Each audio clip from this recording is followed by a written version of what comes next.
twuzure na bose. Ikiganiro cy'amahoro n'umubano mwiza mu bantu mutegurirwa n'ishirahamwe Transworld Radio mu Burundi. Amahoro kubana mu mahoro birashoboka.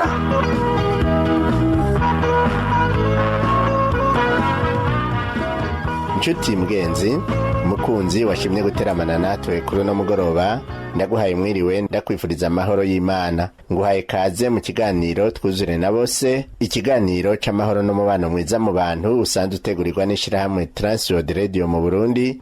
Mukaba muri kumwe na Samuel Nsabimbona, umutumire wanje wo kuri no munsi akaba ari umushingantahe Sophonie Ngendakuriyo. Nagomba mushingantahe Sophonie Ngendakuriyo ndabahe kaze nongere ndabaramutse. Murakoze cyane kandi ndaramukije namwe mwese muri ko muradukurikirana, Imana ibahezagire. Murakoze cyane. Uno munsi tugomba kuganira kubijanye no gukunda igihugu hanyuma no kugisengera, niyo ntumbero yacu yo kuri no munsi. Nagomba mfatiraho iyo abantu bariko baravuga igihugu. Muca mwumva mwiki, mwofasha abantu kwitahura gute? Murakoze. Igihugu nk'uko abantu bose babizi n'ahantu karere karimwe ibintu karimwo n'abantu kandi gafise imbibe. Bakavuga ati rero iki ni igihugu, bakacita n'izina. Hanyuma hakabaho abakirongoye, abarongowe, bafise ubuzima. Kenshi usanga igihugu baba bafise imico bisangije, nubwo hagati mu gihugu bivanye n'uko igihugu kimeze barashobora kugira indimi zitandukanye, ariko hano mu Burundi ni igihugu gifise abantu kandi bafise imico imwe, bafise ururimi rumwe kandi dufise imbibe, dufise n'ibihugu duhana imbibe. Mbega iyo muvuze igihugu, imico, ururimi, nk'ibyo byose bifasha iki kugira ngo ico gihugu kigire ako gateka nyene k'igihugu? Erega igihugu kiba igihugu kuko gifise akaranga kacu. Akaranga bagira ati ururimi, urabona ko Uburundi dufise ikirundi. Imico ni utuntu twinshi mugabo dutuma uba uwuriwe kandi ukabinezerererwa kandi ukabishima, ukumva ko bikunezereye no kuvuga ngo ndi Umurundi, kubera yuko ari ico wisangije kandi cisa utaronka mu kindi gihugu na kimwe. Reka ndaguha akarorero. Kuba tufise igihugu c'u Burundi hariho ibintu bitari bike bituranga, ariko reka ndabaha akantu kamwe gusa mugabo gatuma tunezererwa no kuba turabarundi. Ingoma z'u Burundi. Mw'isi yose n'abagerageza kuvyigana ntibashobora gutora uwo muco nako karanga n'ubwo buhinga bw'abarundi. Mw'isi yose ingoma z'u Burundi zamaze ibizambere, none umuntu niyo binezerererwa. Ico ni kimwe mu biranga igihugu c'u Burundi. Hariho n'ibindi. Birahari. None uwo muntu, kuko turiko turavuga ugukunda igihugu, ivyo bintu biranga ico gihugu, umuntu yovyifata imbere gute kugira ngo ico gihugu naco kinezerererwe uwo muntu? Ubwa mbere igihugu sakarere gusa, ariko igihugu kirimwo ivy'Imana yaremye, ivy'Imana yashizeho, itongo n'amatongo. Ugasanga hariho amatongo, hariho n'umuntu, hariho ibikoko, harimwo inyoni, harimwo amazi, harimwo iki, ibintu vyinshi cane. Kungango rero umuntu anezerererwe ico gihugu, ubwa mbere amenya ko ari ingabire yahawe n'Imana. Iyo ngabire yahawe n'Imana amenya ko ari nziza. Burya ivy'Imana yaremye vyose vyari vyiza, ariko umuntu niwe yavyononye. Ugasanga ariko araturira imisozi. Je muramuvuga ni imisozi iri kwirarira yume ngo pa ibiti, ukumva biriko birotoroka, umuriro wabituriye vyamerewe nabi. Kandi ubuzima bw'ivyo biti, ubuzima bw'udukoko tuba turi aho hantu buba bwamaze guhera. Nta kundi kurira kwavyo, ariko ingaruka igaruka kuri wa muntu. Umuntu ni wavyonona mugabo ni wasubira kwakira ingaruka mbi yuko yononye ivy'iruhande yiwe. Iyo abantu batabungabunza ubuzima bw'abagenzi babo, n'ingaruka iragaruka kuri wa muntu ati uyu munsi yaba ngifise wa muntu ntiyabura icyo amfasha. Kandi burya nubwo umuntu yimvira ngo umuntu n'umwansi, umuntu naka kenshi abuzwa kumenya agaciro k'uyo muntu kuko atitaho kurondera icyiza kiri muri wa muntu, cyane cyane arondera kubona ikibi, nta cyiza cova hariya, ntacyo yomfasha. Mugabo umuntu arafise ibyiza yoshobora gufasha bagenzi we, arafise n'ibibi. Hanyuma rero twebwe turabandi bantu kuko twe turiko turaganira nawe n'abandi batari bakeya, baribuka ko umuntu iyo amaze gutunganywa na Yesu Kristo akabicare mu gisha, bwa bubi bwa burakari, kwa kutitaho igihugu, kwa kutagikunda, bigenda bihera, akumva aranezerewe icyo ari cyo, aranezerewe kwitwa umurundi, kandi bica bituma anezerewe no kubona uwundi murundi mugenzi we, kandi akumva yomufasha icyiza yogikora. Rero ngo nzokora icyiza, ikibi cyaraheze, aho yarataye umurongo. Aba yarataye umurongo kabisa. Ariko icyo Imana yaturemeye twese ni ugukora ibyiza. Icyo Imana yaturemeye twese no gukora ibyiza, ariko hari igihe abantu baca bibaza bati ariko uwankoreye ikibi nanje sinomureka gutyo. Mbega muri ico gihe ntaco abagira hungabanye kuri ubwo bwiza bw'igihugu? Yego cyane aba yahejeje kuko none umuntu yagize intege nke akagwa mu magorwa yo gukora nabi, natwe tuce tubigwamwo. Ni byiza yuko habaho uvuguye hasi undi akamuvyura. Hanyuma rero nico kanico kiranga mbanze mvuge cyane cyane ku bantu b'abakristo bizera Imana n'ivyanditswe vyayo, kuko Yesu Kristo yigishije ngo mukunde abansi banyu, ngo ababahama mubahezagire.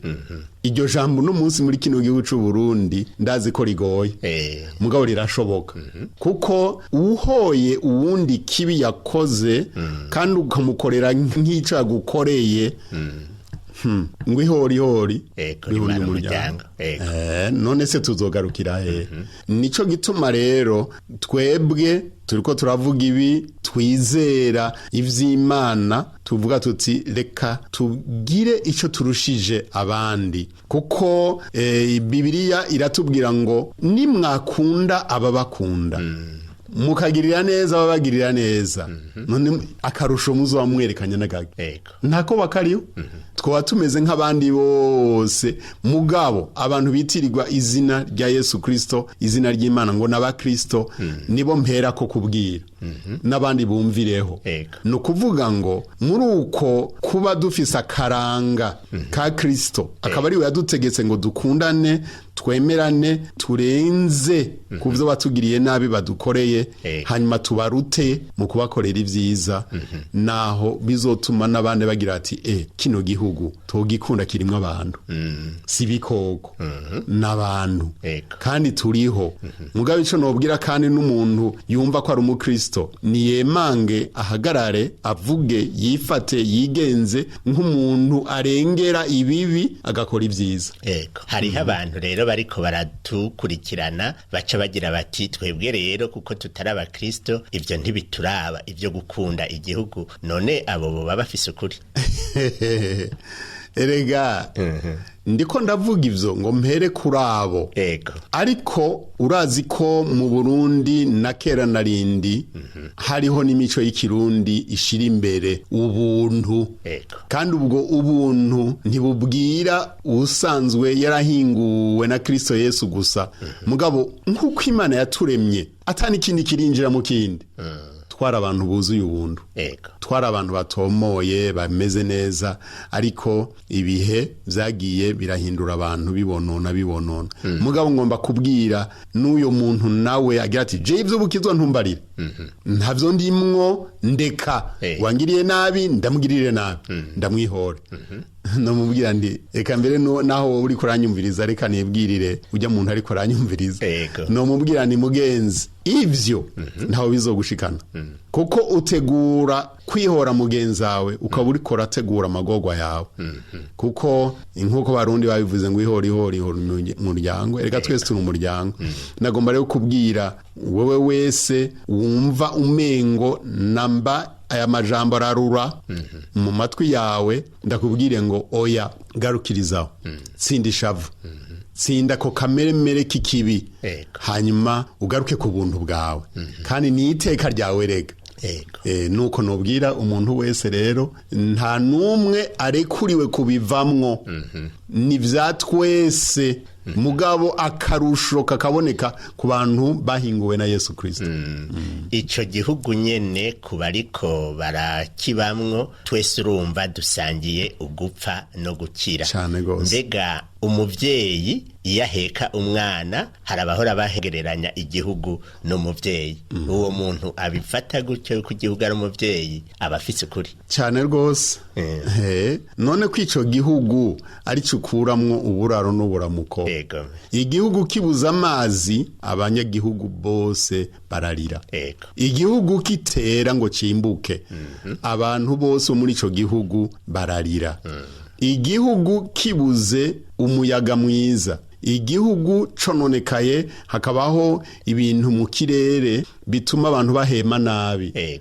Abantu bose n'abavyaye ntibaheka baca bagira ingorane. Igihugu rero ni katihabwa tugihabwa n'Imana ari ciza tuba dukwiye kukibungabunga ibintu vyose vyogeramira umuntu wese yaremwe akaba muri ico gihugu twari dukwiye kuvyamirira kure gose. Hanyuma rero tukakibungabunga mu kubungabunga igihugu rero tubungabunga iyo si tukabungabunga ibiri kuri yo tukabungabunga ibivuga n'ibitavuga tukabungabunga ibiterwa tukabungabunga n'ivyo biti byo ku misozi n'amabuye tukayabungabunga kuko atamabuye ariho tugira ingorane. Hanyuma tukabungabunga n'abantu kuko umuntu yashizweho ngo abe umurongozi muzigamyi w'iyosi. Hanyuma rero ico ni catwese kandi tukamenya ngo igihugu cononekaye kizoba cononywe n'abantu ariko kandi tumenye ngo abantu bose bakorere hamwe kugira ngo ntihagire iconona igihugu. Amahoro ntabure mu gihugu, umunezero ntubure mu gihugu, ibizo kujya ntibibure mu gihugu, amazi ntabure mu gihugu. Ivyo byose nodonda nkarenza n'umunsi ariko no kuvuga ngo nta numwe ari sinda bibazo. Umuntu wese ateza kumenya ngo iki gihugu canje none ugira ngo naho umuntu yobona igihugu cononeka ati ndakivuyemwo ndigiriye mu kindi gihugu ugira ngo ashika yidegemvya nko mu gihugu ciwe. Oya ntashika yidegemvya nko mu gihugu ciwe kandi ntagira umunezero nko mu gihugu ciwe na kakaranga kiwe ararondera hakerekanira bikamugora kuko bagira ati hariya siuri hariho amategeko y'iki gihugu tuza kuyakurikira. Amategeko yacu nayo twumvikanye mugabo ugiye mu kindi gihugu ucugengwa n'amategeko mutumvikanye kandi useza kuvyumvira hanyuma ukaba nk'imbohe. Vyumvikana rero yuko hariho impamvu ikomeye cyane yuko umwitwa umunyagihugu wese akwiye gukunda igihugu ciwe cyane rwose ni itegeko ry'Imana ubwa mbere ariko kandi ni itegeko rya twese abanyagihugu. Si ukuvuga ngo ingorane nobwira uri ko aranyumva wese abona igihugu akabona ngo abarongozi n'abategetsi ngo batubwira ibi badukorera ibi. Oya igihugu ngo kibe ciza bihera kuri jewe bigahera kuri wewe nurya hanyuma akamenya ati ntegerezwa kuvuga neza igihugu canje ntegerezwa kugikorera neza kuko tuvuze igihugu kiretse tucihakanye tukavuga kuva isaha si igihugu canje ubwene gihugu tugafuta. Aho rero ntawuba kikubwira ngo ni itegeko ngo ubungabunga igihugu cawe wahisemwo ukundi wahisemo ukundi ariko wibaza uti gashigizo ngarukana mu gihugu canje ntugitera umugere ntucambike ibara ntukivuge nabi. Nuko none ko abana iyo bagabiye abavyeyi kenshi naravyumva ngo gashigira kuguzana gashigiye kugarukanya ushonje ucugaruka hanyuma aragira ati none hajya wari wajanywe ni ngomba kuvuga hariho ibintu bigoye kuvuga mugabo kandi ari iby'ukuri umunsi ku munsi. Reka rero twese twiteho gukunda igihugu cacu, twumve ko ari itegeko ry'Imana, ariko twumve ko ari itegeko twishingiye twebwe nyene. Kuko kurya mvuga imbere y'inzu ngira ni wa mwana kubura gira neza n'amategeko kandi tukayakunda. Iyo dukunze umuhana wacu tuba dukunze n'igihugu. Kandi nta mwana azovuga ngo reka kumbwira gukubura harya kuko arazi ko niyo ataha kubura haza kuza ibintu bitera umucafu kandi bimutere n'indwara. Hanyuma ingaruka azigira ati iyo ngakubura iyo nkagira neza simba ntewe n'izi ndwara n'igihugu nuko nyene. Kumurika no kuba umuntu twarahawe kumurika no kuba umuntu w'iki gihugu. Mana tuyinkomezi masudushobose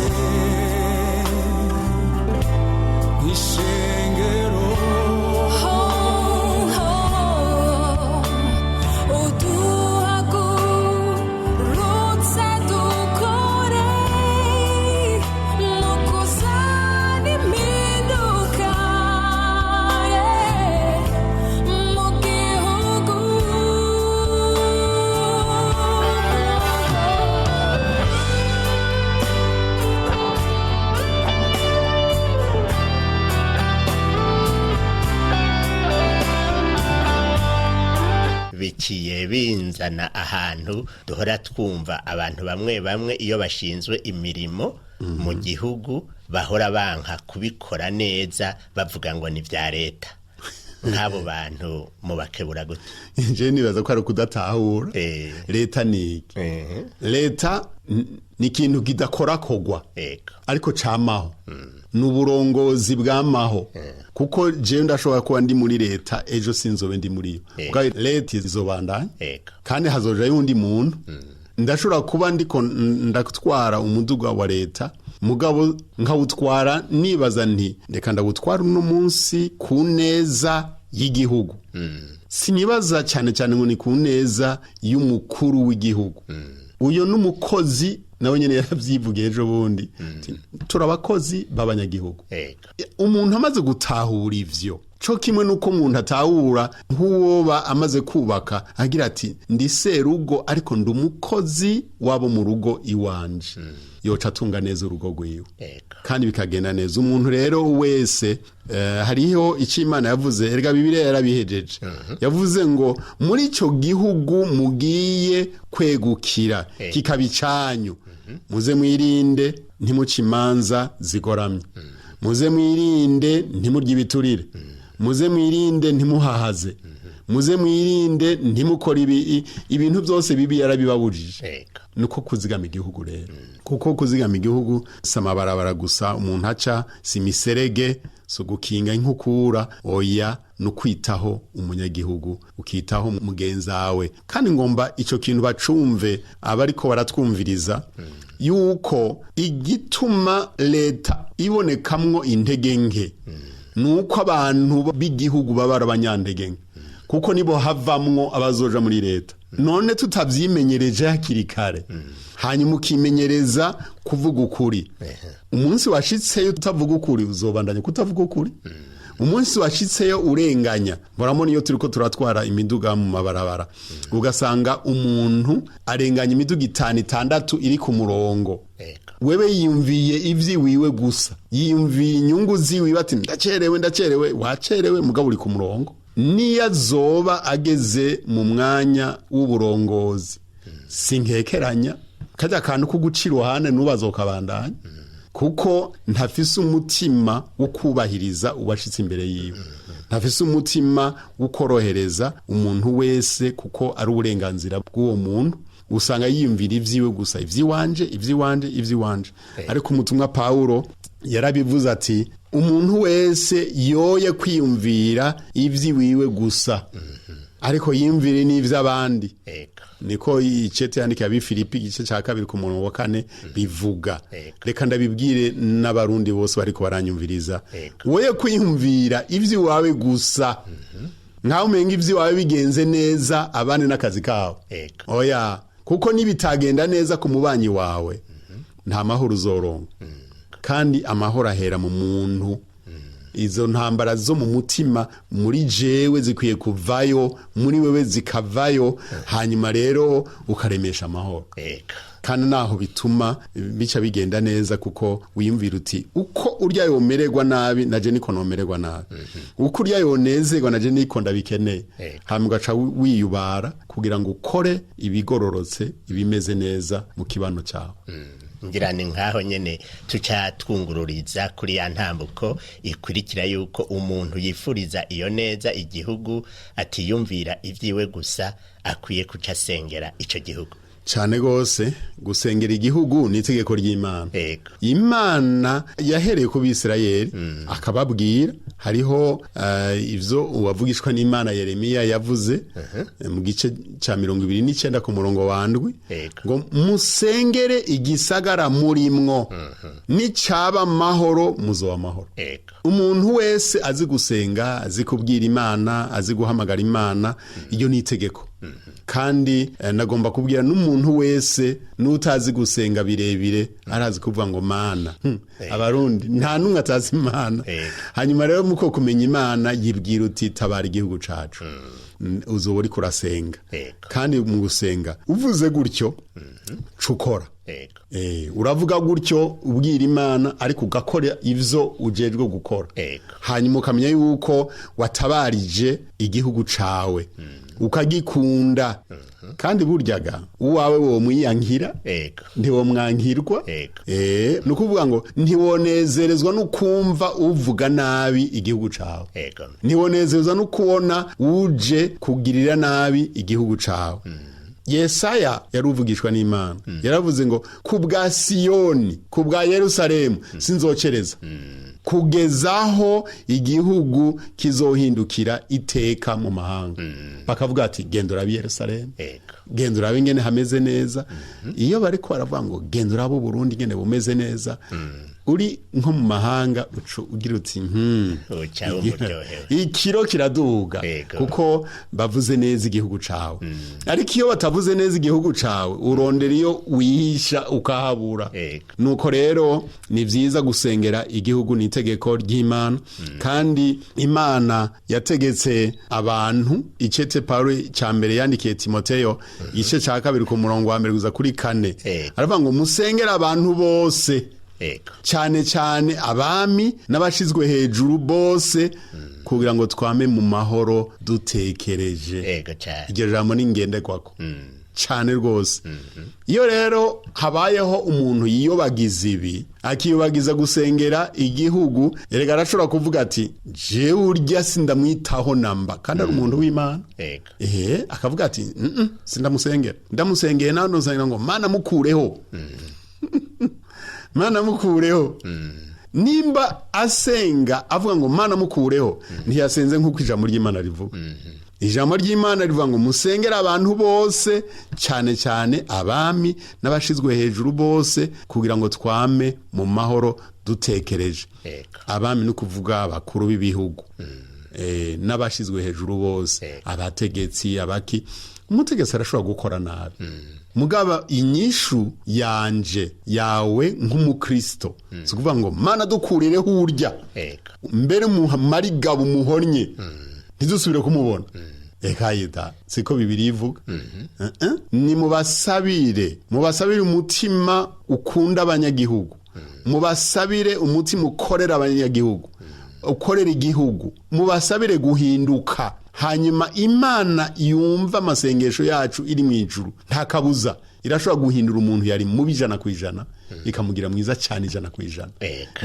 Erega ni Imana ihindura ibintu.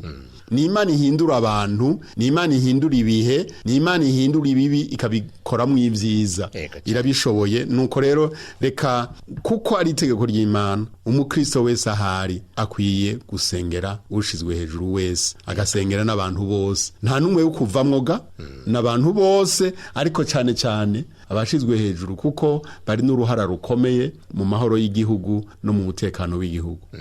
Tugomba gusozera kino kiganiro. Sinzi yuko hari ijambo mugira muti nkurikije ivyo twaganiriye n'aba bariko baradukurikirana sinogenda iki ntakibwiye abatwumvirije. Murakoze cyane. Ngomba mvuga ibintu bibiri nyamukuru. Icya mbere, reka mpindukirire abariko baratwumviriza badukurikirana, ndababwire nti yemwe nimba wumva umaze kuzinukwa igihugu cawe c'u Burundi, warataye umurongo, warataye inzira, ndaguhanura ngo ugaruke. Nta gihugu na kimwe mw'isi uzojamwo ngo ureke gusanga hari ingorane, kuko Satani niwe atera ivyo, atera umuvurungano mu bihugu vyose vyo mw'isi.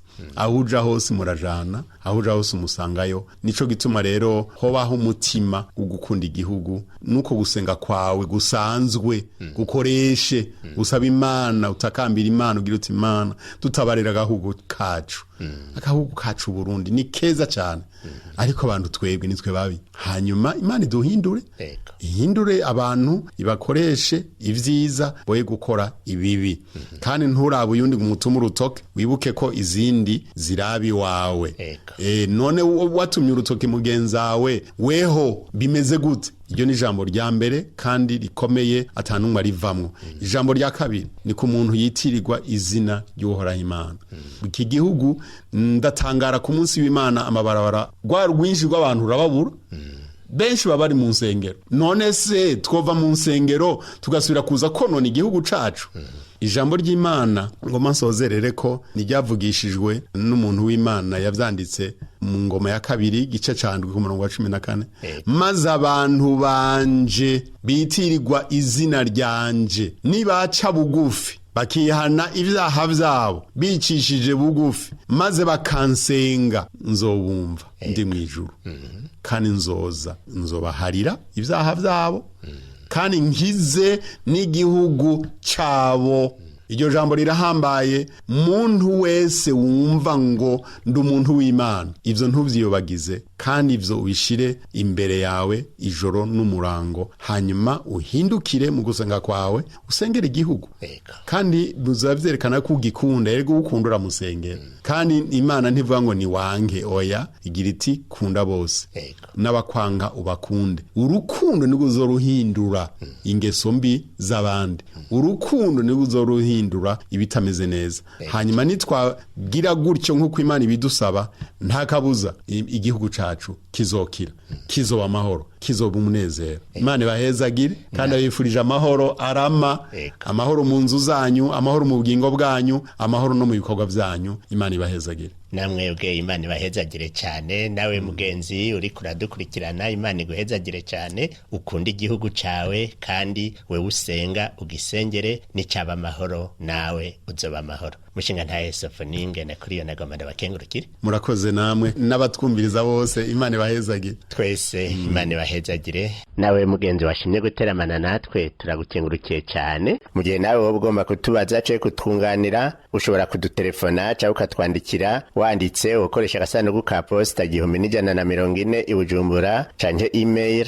twrburundi@gmail.com, canke naho utwandikira ubutumwa kuri telefone ngendanwa inomero 79 804 286, canke 69 671 277. Urashobora no kuzidutelefonako mu masaha y'akazi. Ushobora gutelefona ku telefone yo mu biro 22 24 26 57, canke kanda kwikibanure. Ndakwifuriza umugoroba mwiza, naho mu ndwiza nkaho twatanguriye, wuzure n'abantu bose mu bana amahoro.